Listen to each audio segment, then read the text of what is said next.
Hana mến chào cô bác, anh chị và các bạn. Rau câu là một món tráng miệng hầu như ai cũng đều yêu thích. Hana đã chia sẻ rất là nhiều cách. Hôm nay Hana chia sẻ thêm một cách tạo hình từ rau câu cà phê, vừa ngon vừa đẹp cho mùa Tết 2024. Nếu cô bác, anh chị và các bạn thích, xin mời vào bếp làm cùng với Hana nhé.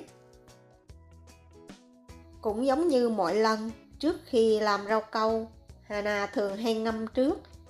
Mình sử dụng 2 lít nước và 25 gram bột rau câu giòn, 12 gram bột rau câu dẻo.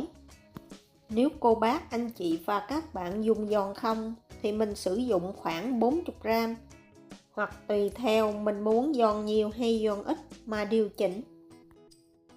Nếu cô bác, anh chị và các bạn dùng dẻo không thì mình dùng 24 gram. Và để khoảng 30 phút cho rau câu nở. Sau 30 phút, trước khi nấu, cô bác, anh chị và các bạn nhớ khuấy đều lên. Sau đó đậy nắp lại, nấu cho tới khi rau câu gần sôi. Thỉnh thoảng, cô bác, anh chị và các bạn nhớ dỡ nắp ra để khuấy, tránh bị khét ở đáy. Khi rau câu gần sôi thì mình dỡ nắp ra hoàn toàn để tránh bị tràn ra ngoài. Rau câu sôi và tan hoàn toàn thì mình cho vào 300 gram đường cát, 2 muỗng canh hương vani, khuấy đều, nấu cho đường tan hoàn toàn. Và rau câu sôi trở lại. Để tránh rau câu bị chảy nước, cô bác, anh chị và các bạn hạ lửa nhỏ, nấu thêm khoảng 10 phút nữa. Và sau đó hớt cho thật là sạch bọt.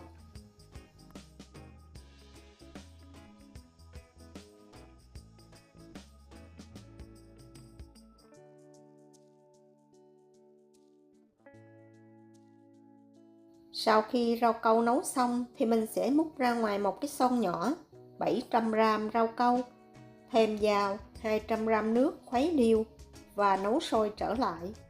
Phần này một chút mình làm lớp rau câu cà phê và để dành dán hoa sau này.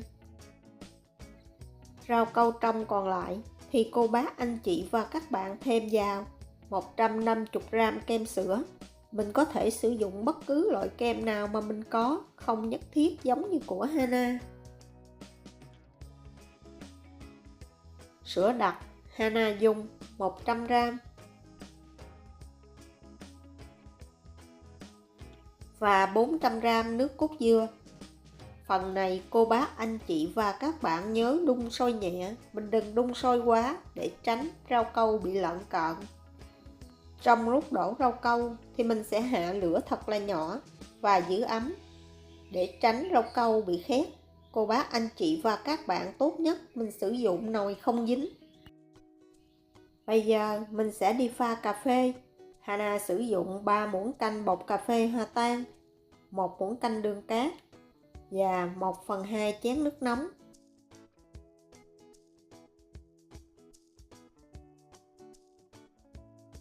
Để làm hoa thì mình sẽ sử dụng 2 màu, một màu lọt và một màu đậm. Màu lọt thì Hana dùng 100 gram rau câu dừa và 1 muỗng nhỏ nước cà phê. Màu đậm để dùng làm nhị hoa thì mình dùng 50 gram rau câu dừa. Cà phê thì mình cũng sử dụng 1 muỗng nhỏ.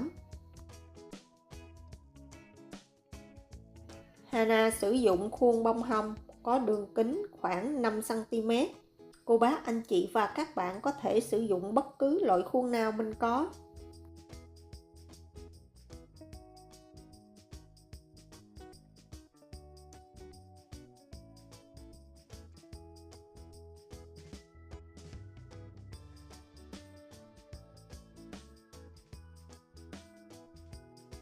Để tạo hình bướm thì Hana sử dụng rau câu màu đậm và khuôn có đường kính 4 cm.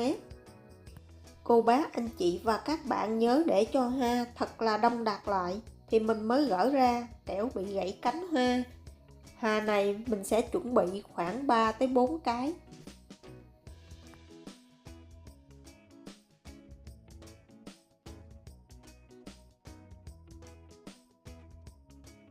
Tiếp theo, mình sẽ đi đổ lớp trang trí trên mặt bánh. Lớp thứ nhất thì mình sẽ sử dụng 100g rau câu dưa. Cà phê thì mình dùng 1,5 muỗng cà phê.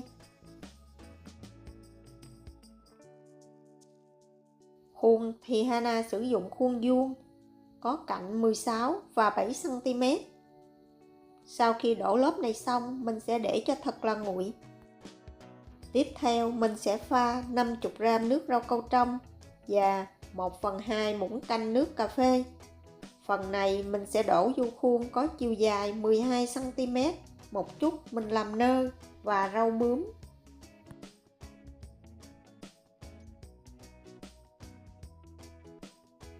Lớp màu trắng trên mặt bánh, Hana có trang trí thêm một ít lá. Để làm lá, mình sẽ dùng 30g nước rau câu trong và 1/4 muỗng nhỏ nước cà phê.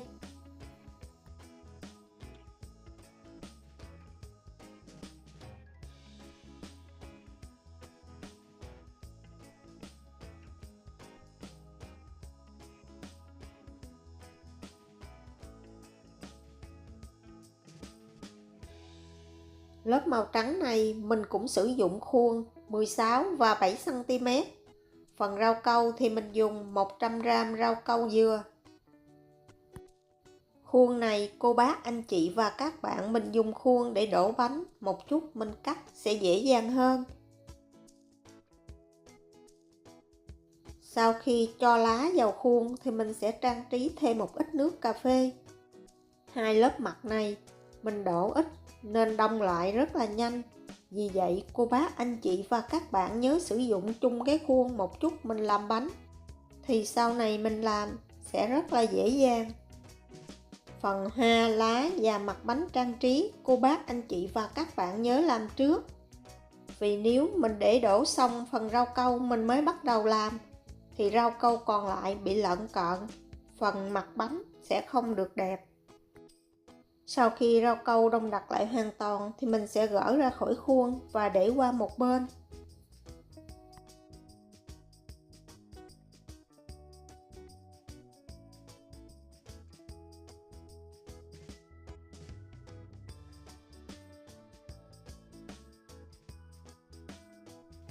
Cuối cùng thì mình sẽ đi đổ rau câu lớp. Lớp thứ nhất, Hana sử dụng 60g nước rau câu trong và 1/2 muỗng canh nước cà phê. Để rau câu được mịn đẹp thì Hana thường hay lọc qua rây. Nếu cô bác, anh chị và các bạn không thích, mình có thể bỏ qua phần này. Nếu mà cô bác, anh chị làm, mình chuẩn bị sẵn một thau nước. Khi làm xong, mình sẽ cho cái rây vào thau nước, một chút mình rửa rất là dễ. Lớp thứ nhất vừa đông lại thì cô bác, anh chị và các bạn nhớ dùng nĩa xăm đều lên mặt bánh. Sau đó mình cho vào lớp thứ hai. Lớp thứ hai Hana sử dụng 200g nước rau câu dưa. Mình cũng để khoảng 10 phút cho rau câu nguội bớt. Để tránh rau câu bị tách lớp, mỗi lớp cô bác, anh chị và các bạn nhớ xăm. Lớp thứ ba mình cũng đổ giống như lớp thứ nhất. Nếu nhà cô bác, anh chị và các bạn có lò vi sóng, trước khi cho rau câu vào, mình cho vào lò bấm khoảng 20 giây.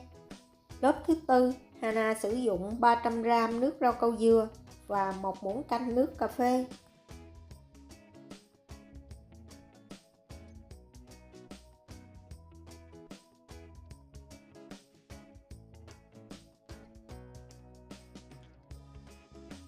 Lớp thứ năm, mình cũng dùng 60g nước rau câu và 1/2 muỗng canh nước cà phê. Lớp thứ 6 thì mình dùng 100g nước rau câu dưa.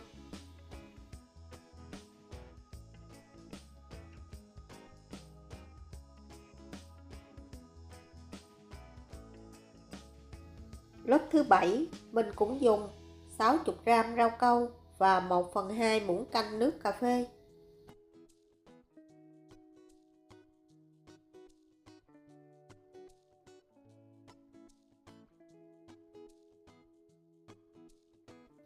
Lớp thứ 8 thì mình dùng 300g nước rau câu dưa.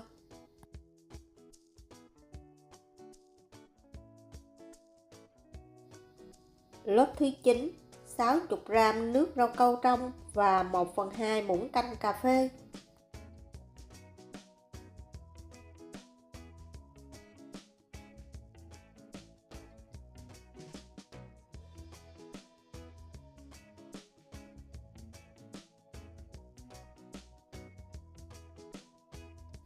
Lớp thứ 10 là lớp cuối cùng thì Hana sử dụng 200g nước rau câu dừa và 1 muỗng canh cà phê. Để tránh rau câu bị chảy nước, sau khi đổ xong, cô bác, anh chị và các bạn nhớ để thật là nguội. Sau đó cho vào tủ lạnh khoảng 2 tiếng hoặc cho tới khi rau câu đông đặc lại hoàn toàn. Và đây là thành phẩm rau câu của Hana sau khi để tủ lạnh khoảng 2 tiếng. Mình sẽ đem ra ngoài và bắt đầu trang trí trên mặt bánh. Trước khi làm, phần rau câu trong còn lại, cô bác, anh chị và các bạn nhớ bắt lên bếp nấu cho thật là sôi. Lớp tạo hình rau câu cà phê, cô bác, anh chị và các bạn mình sẽ cắt bỏ từ ngoài vào khoảng 1cm. Hana dùng bàn sắn để cắt rau câu. Nếu cô bác, anh chị và các bạn không có, mình dùng dao cũng được. Để các lớp mặt được dính với nhau, cô bác, anh chị và các bạn nhớ dùng khăn giấy loại bỏ độ ẩm trên mặt bánh.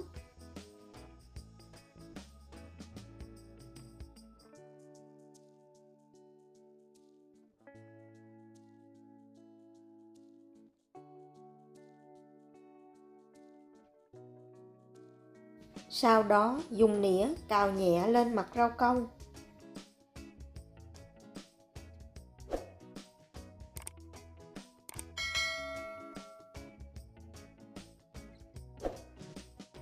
Rau câu rán thì lúc nào cũng phải để cho thật là sôi.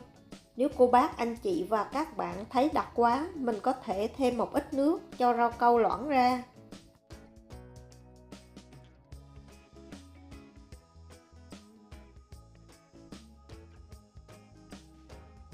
Lớp màu trắng thì Hana cắt bỏ khoảng 1,5cm.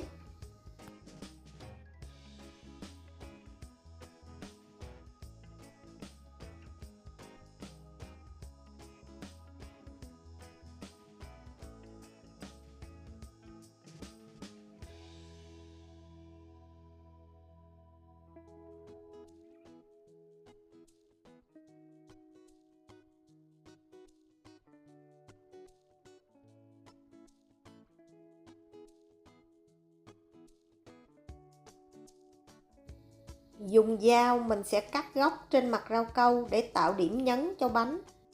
Phần này cô bác, anh chị và các bạn có thể cắt lớn hoặc nhỏ tùy ý.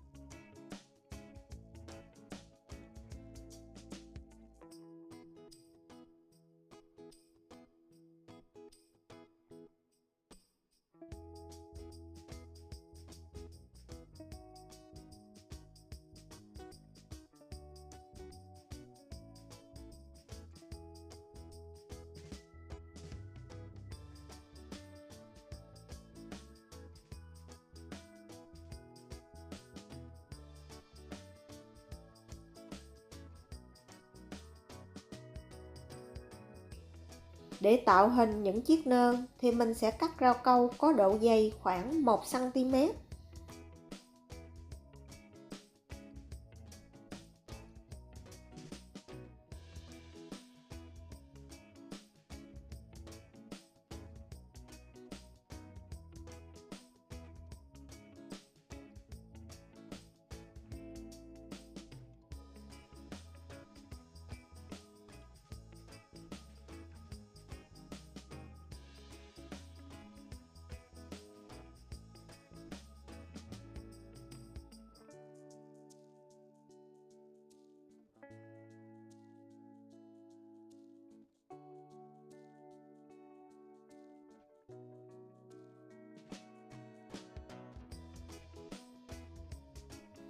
Và một ít rau câu để tạo hình rau bướm.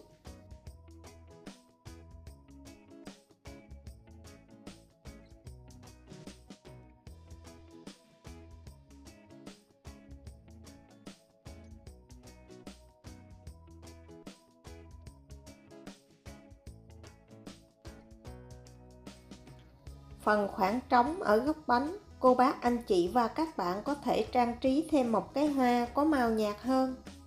Sau khi trang trí xong, mình sẽ để yên ít nhất khoảng 10 phút cho các cánh hoa không bị rớt ra ngoài.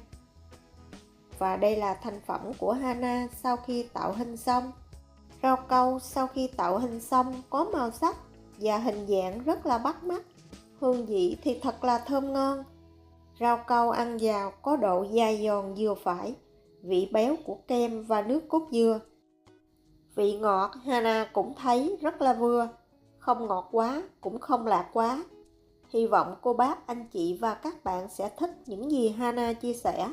Nếu thích, nhớ đăng ký ủng hộ kênh của Hana nhé. Hana cảm ơn. Mỗi tuần, Hana chia sẻ món ăn vào thứ Ba và thứ Sáu. Cô bác, anh chị và các bạn nhớ xem ủng hộ Hana nha. Cảm ơn cô bác, anh chị và các bạn rất nhiều. Hana xin chào tạm biệt và hẹn gặp lại vào thứ Ba tuần sau.